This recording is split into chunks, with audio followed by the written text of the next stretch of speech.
Hola besitos, ¿qué tal? ¿Cómo están? Hola, Bienvenidos al stream. Disculpenme porque estoy escuchándome doble, son los espíritus chocarreros, una disculpa. Muchas gracias por estar por acá y bienvenidos a un nuevo streamcito más, donde vamos a estar platicando historias de terror reales que ustedes me mandaron y esas cositas. ¿Qué les parece si vamos comenzando con la primera historia del día de hoy? Esta historia fue enviada por Daniel Ochoa. Daniel, muchísimas gracias por enviar tu historia. Esta es una historia que mi abuelo me contó cuando tenía 7 años, basada en un hecho real que pasó mi abuelo junto a sus amigos y hermanos en su juventud. Mi abuelo, llamado Vicente, que en paz descanse, tenía sus amigos llamados Dante, Diego, sus hermanos Fernando y Daniel y una amiga asiática llamada Hanae. Mi abuelo le decía Hana de cariño, y todos los niños jugaban sin parar un día tras otro. En un momento llegó el aburrimiento por jugar siempre lo mismo: la pelota, valero, trompo, encantados, etc. En ese momento de aburrimiento, Hanae recordó una historia que le contó su mamá, la cual no creía que fuera cierta, pero la curiosidad invadió a los demás niños a escuchar la historia. Lo que no sabían es que ese juego los llevaría a su propia muerte. La historia que escuchó Hanae venía con una advertencia, porque esto ya se había repetido antes. La advertencia decía: aquellos que escuchen este cuento y osen llevarlo a cabo, su destino será su propia muerte. No lo haga solo. Hanae contó a los demás niños la historia de Hitori Kakurembo, o sea, el juego del escondite con el muñeco. Hanae inició contando lo siguiente: el Hitori Kakurembo es un juego de las escondidas, pero con un muñeco que cobra vida. El muñeco no es agradable y hay que tener cuidado. Cada uno de nosotros debe aportar un material para que se lleve a cabo el juego. Dante aportaría con un hilo de color rojo, Diego con una aguja de cualquier tipo, hasta con una rama. Yo aportaré arroz, dijo Hanae. Vicente con un oso de peluche grande, pero que tenga brazos y piernas, porque hay osos de peluche que no son así. Fernando un objeto filoso y Daniel con un vaso con sal. Y entre todos debemos elegir un lugar para escondernos y un nombre de nosotros para el peluche. El lugar que eligieron para esconderse fue en la casa de Vicente, ya que era un lugar amplio y cuando era de noche daba miedo. Hanae contó los pasos para iniciar el juego. Paso 1. Abrir el oso de peluche del centro con el objeto filoso y quitarle el relleno para después rellenarlo con arroz. Paso 2.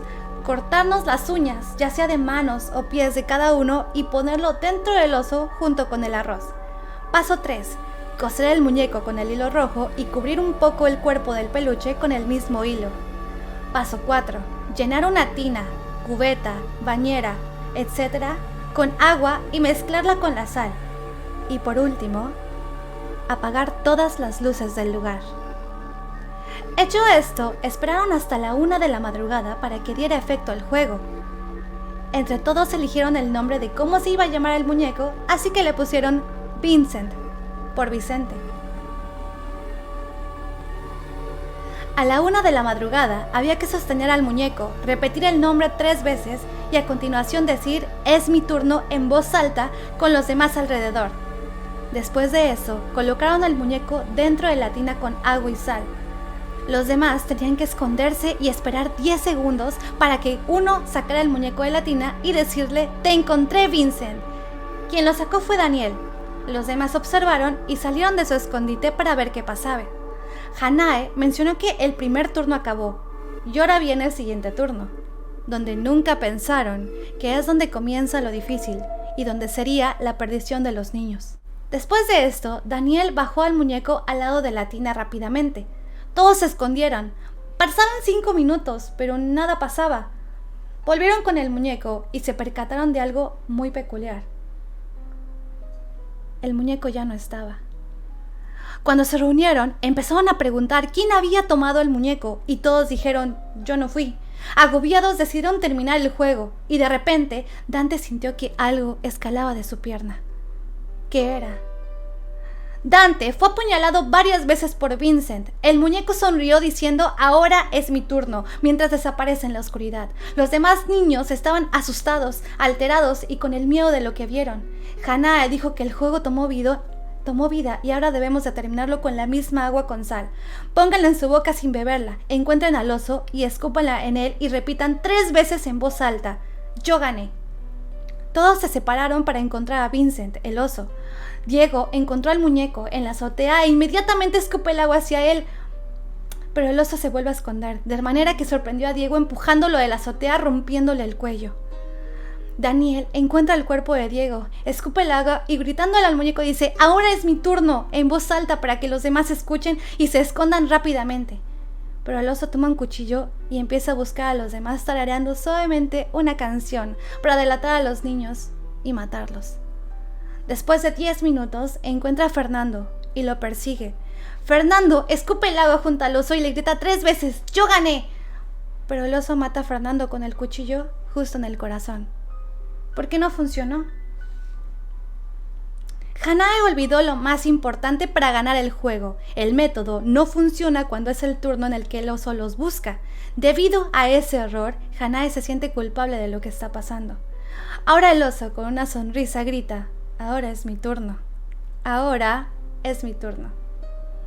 Ahora es mi turno. Vicente idea un plan con Hanae y Daniel para acabar el juego. Hanae encontraría al muñeco para perseguirlo hasta el cuarto donde inició el juego. Vicente tomaría el muñeco y Daniel le quitaría cualquier objeto que sostenga. Pero el plan falla y el oso mata a Hanae y a Daniel en el mismo turno. Vicente, asustado, conmigo pregunta al oso: ¿por qué los mataste cuando no era tu turno? Y el muñeco responde: rompieron las 2 reglas más importantes de Hitori Kakurembo. No se permite el juego en equipo y sostener al muñeco para ganar. Esas 2 faltas se recompensan con la vida de quien rompió las reglas. Dicho esto, Vicente dice: ahora es mi turno, y huye para esconderse. El muñeco encuentra a Vicente y el oso trata de quemarlo, pero lo evita. Así que el oso dice: ahora es mi turno, y se esconde no muy lejos. Vicente busca desesperadamente al muñeco y después de algunos minutos lo encuentra. Y rápidamente Vicente escupe el agua dando en el blanco y gritando 3 veces: yo gané. El muñeco deja de moverse, pero de repente el oso cobra vida de nuevo, pero esta vez sin la necesidad de jugar, y le dice a Vicente: responderé cualquier pregunta que me hagas. Así que Vicente pregunta: ¿por qué fue creado este juego y con qué propósito? Y el muñeco responde: el Hitori Kakurembo es un ritual para invocar espíritus y darles forma física con el fin de obtener cualquier respuesta de las preguntas que haga el invocador, pero este juego tiene un costo. El invocador debe morir o sobrevivir al juego de las escondidas durante la noche. Así que Vicente pregunta: ¿por qué el invocador debe morir al realizar este juego? El muñeco con una sonrisa responde: la muerte siempre ha sido el costo, por invocar espíritus sin su consentimiento, pero el Hitori Kakurembo les da la oportunidad de sobrevivir o de morir. Dicho esto, el muñeco dejó de tener vida porque ya había amanecido, y así decidió terminar el juego. Vicente, lleno de tristeza y confundido, llora por la muerte de sus amigos y hermanos. El único vivo fue Vicente, así que las autoridades lo acusaron por homicidio a sus amigos y hermanos. La única evidencia que se presentaba era solo el muñeco, así que Vicente fue condenado a varios años de prisión. Después de salir, creó una familia y dejó el pasado atrás, contando por qué lo vieron como un homicida cuando él era inocente. Vicente, mi abuelo, dejó una condición en su testamento antes de su fallecimiento, para sus nietos nombrados con los nombres para no dar a sus seres queridos: Daniel, yo, y Fernando, mi hermano. La condición es la siguiente: nunca tengan un muñeco en casa. Con esa condición, Vicente fallece con su nombre manchado, pero con la advertencia en pie para no cometer su error y vivir en paz. A ver, Carlos F. dice: hace años practicaba tenis en la prepa. En ese entonces estaba por entrar a un torneo, por lo que entrenaba cerca de 5 a 8 horas diarias. Ese día en particular era viernes, por lo que en la noche ya no había nadie en la escuela y el guardia de las mochilas solo nos esperaba a mí y a mi compañero de tenis para irse.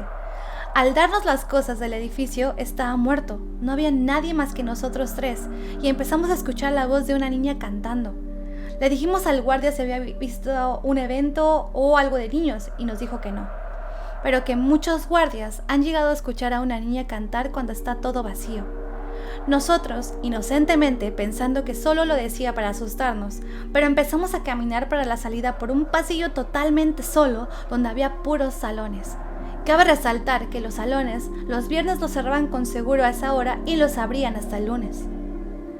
Al avanzar, el canto de la niña se escuchaba más fuerte cada vez y la cosa se empezó a poner buena cuando las luces del pasillo por donde pasábamos se apagaban y la del salón de al lado se prendía. Al pasar cada sección al salón anterior se apagaba y el nuevo se prendía. Igual con las luces del pasillo, la luz anterior se prendía y donde estábamos se apagaba. Intentamos abrir las puertas de los salones, pero efectivamente estaban cerradas con seguro y no había otra manera de entrar. En ese momento empezamos a sentir miedo, ya que el canto se escuchaba ya muy cerca, y empezamos a apretar el paso, pero a la velocidad que caminábamos y eventualmente corríamos, se iban prendiendo y apagando las luces. Al llegar al final del pasillo, nos separamos para intentar procesar lo que pasaba. A contraesquina de donde estábamos se encontraba un auditorio enorme que se podía ver hacia adentro, ya que una de las paredes no era de concreto, sino de un ventanal, y siempre podía ver uno lo que pasaba en ese auditorio. Mientras estábamos pensando qué había pasado, sentimos la voz de la niña diciéndonos literalmente al oído: ¿por qué se van si yo quiero jugar con ustedes? Y una pequeña risa, y en ese preciso instante todas las sillas del auditorio se giraron hacia nuestra dirección y las luces del auditorio se empezaron a prender y apagar rápidamente. En ese momento ya ni nos preguntamos nada, solamente corrimos más rápido de lo que habíamos corrido en toda nuestra vida hasta salir de la escuela. Esta es una historia 100% real que me pasó. Tuve otros 2 encuentros con la famosa niña, pero en definitiva este es mi favorito. Estuvo muy buena, Carlos, pero a ver, nosotros nos queremos saber un poquito más acerca de qué pasa con esa niña. ¿Has averiguado algo acerca de que falleció ahí? No lo sé, algo. Dice Carlos: nunca supe qué pasó con esa niña, me contaron de otras muertes dentro de la escuela, pero de la niña nadie sabe nada, solo la escuchaban. Es que si ya te pasó eso, digo, no sé si yo en tu lugar hubiera querido averiguar qué es lo que sucedía, ¿sabes? Porque, no sé, luego dicen que el que busca encuentra, ¿no? A ver, la tercera historia de esta noche es enviada por Cristian Martínez. Muchísimas gracias por enviar tu historia, bebé. Muchas gracias. Tenía al menos 10 años cuando, como todos los años, visitamos a mi abuela en provincia. Toda la familia se reunió en su casa para festejar el cumpleaños de la abuela. Lo maravilloso de la visita era convivir con mis primos, siempre jugando. Un día, cansados del ruido que estábamos haciendo, mi abuela dijo que nos pegaba por desgranar los elotes. Nos pagaba, discúlpeme. Aceptamos todos encantados y salimos hacia el almacén que estaba detrás de la casa. Nunca me había percatado que, a pesar de estar en el mismo terreno, la distancia era la suficiente para que no nos escucharan. Ese tipo de cosas me da miedo. Así que al tiempo que realizábamos el trabajo, seguíamos platicando. Conforme se hacía más tarde, la luz era más tenue, ya que solo encontraba algo de luz de sol por las ventanas altas. 2 de mis primos, que son hermanos, comenzaron a discutir y terminaron saliendo del lugar. Los siguieron los más pequeños, que ya habían mencionado querer regresar con los demás. Yo me quedé junto con un primo mayor que yo. Seguimos platicando y nos propusimos a terminar con algunos elotes que habíamos acercado.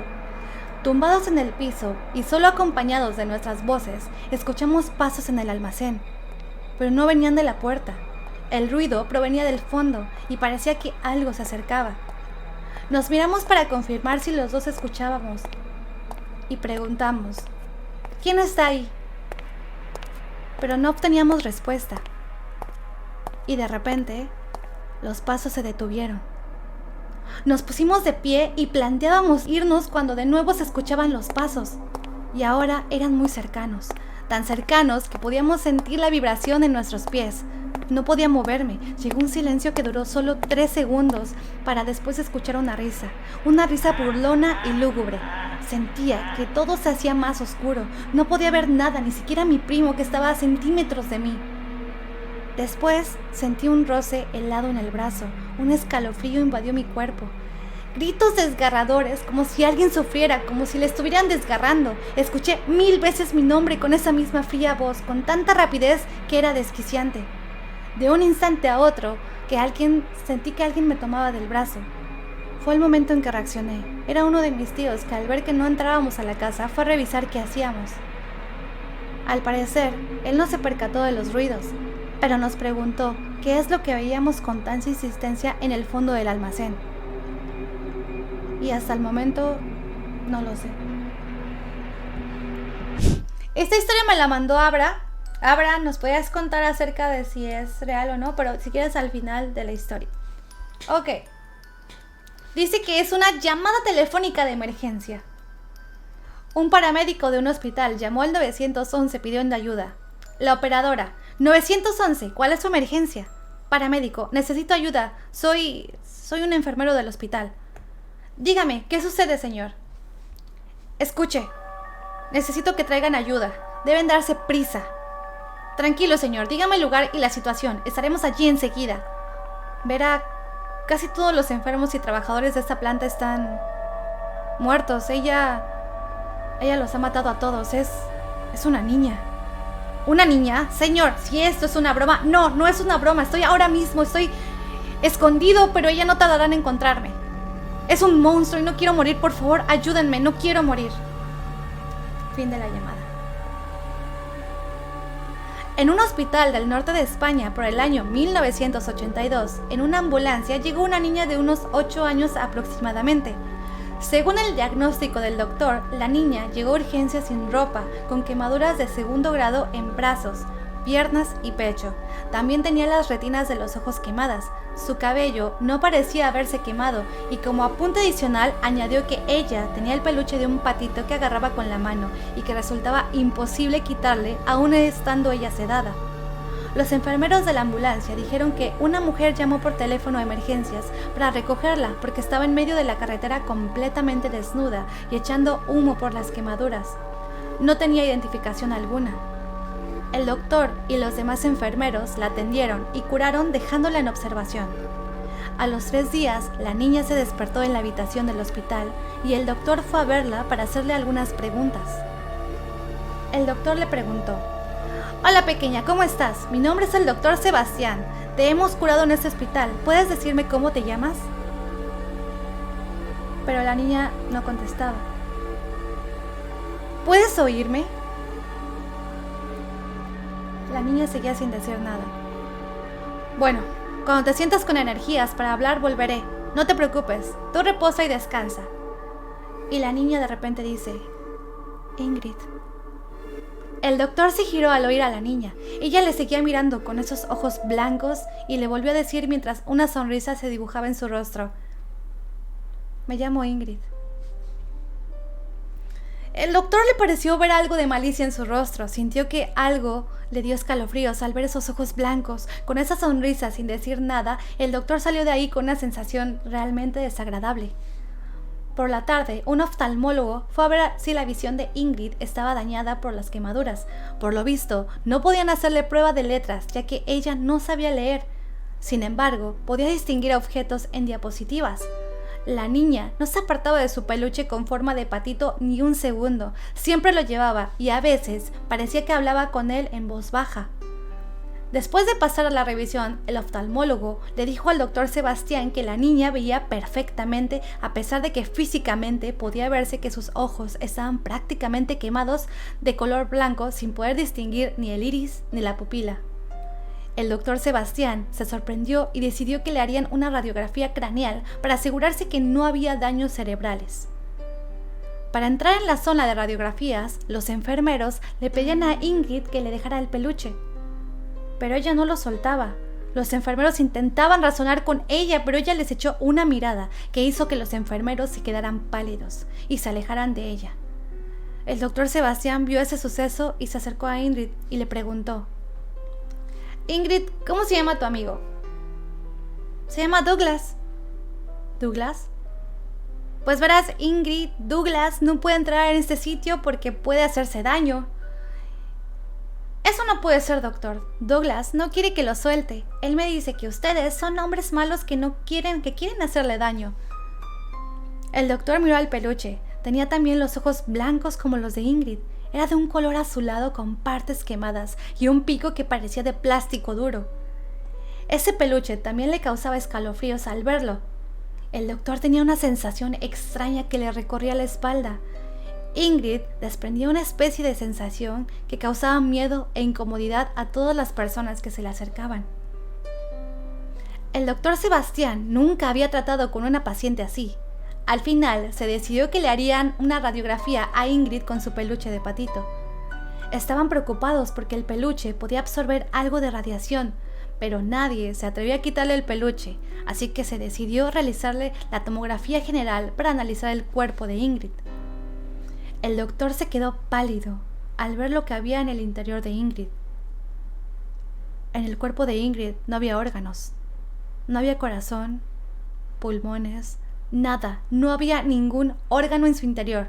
El doctor no podía creer lo que estaba viendo. La radiografía mostraba unas caras fantasmales que parecían gritar desde el interior de Ingrid. El doctor también miró la radiografía del peluche. Douglas, dentro, tenía una especie de corazón, no más grande que una pelota de ping-pong. El doctor no sabía explicarse a sí mismo qué es lo que estaba viendo y decidió no contárselo a nadie para no alarmar al personal de la planta. Pero estaba claro que Ingrid no era un ser humano y su peluche tampoco era un peluche. Pasaron varios días. Ingrid seguía en su habitación. Cuando alguien pasaba por la puerta de su habitación sentía miedo y terror y se alejaban corriendo. Incluso los enfermeros se armaban de valor para entrar a darle de comer o a beber. Muchos enfermeros decían que el darle de comer a ella les decía que morirían pronto. Una noche, el doctor decidió ver a Ingrid. Estaba sola en un rincón con su peluche Douglas. Cuando el doctor entró, Ingrid se volteó y miró al doctor. Se estremeció de miedo al ver esa mirada, pero no perdió la seriedad y le dijo a Ingrid: «Hola Ingrid, dentro de muy poco podrás irte a casa, creo que ya estás curada de las heridas». Ingrid sonrió y le dijo al doctor: «Ingrid ya está en casa, doctor. Ustedes no son más que deliciosas almas que deseo devorar. Ustedes, los seres humanos, tienen un montón de sentimientos que me producen mucha felicidad». «¿Quién eres?» «Yo soy la acumulación de miedo y mal. Soy el castigo acumulado desde el miedo a la oscuridad hasta el miedo al dolor. Soy una creación del propio miedo. Soy usted cuando tenía miedo a las arañas. Yo siempre he estado con usted, doctor». Al oír esas palabras, el doctor trató de salir de esa habitación, pero la puerta estaba completamente cerrada. Entonces miró a Ingrid, que se acercaba a él lentamente. Se dio cuenta de que la sombra de Ingrid se alargaba cada vez más y más hasta que tocaba el techo. La sombra tomó una forma de pesadilla indescriptible y el doctor empezó a gritar y a gritar descontroladamente. Muchos enfermeros se acercaron a la habitación, pero no se atrevieron a entrar. Se oían gritos horribles, pero entonces los gritos cesaron y hubo un silencio largo en el hospital.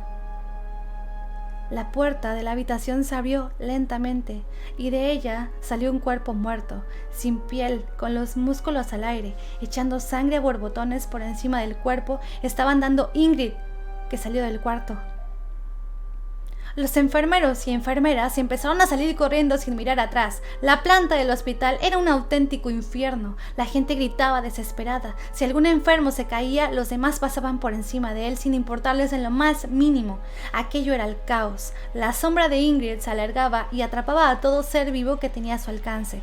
Los agarraba y los colgaba del techo con sus propios intestinos. Algunos simplemente los estrellaba contra la pared con tal fuerza que su cabeza quedaba hecha añicos.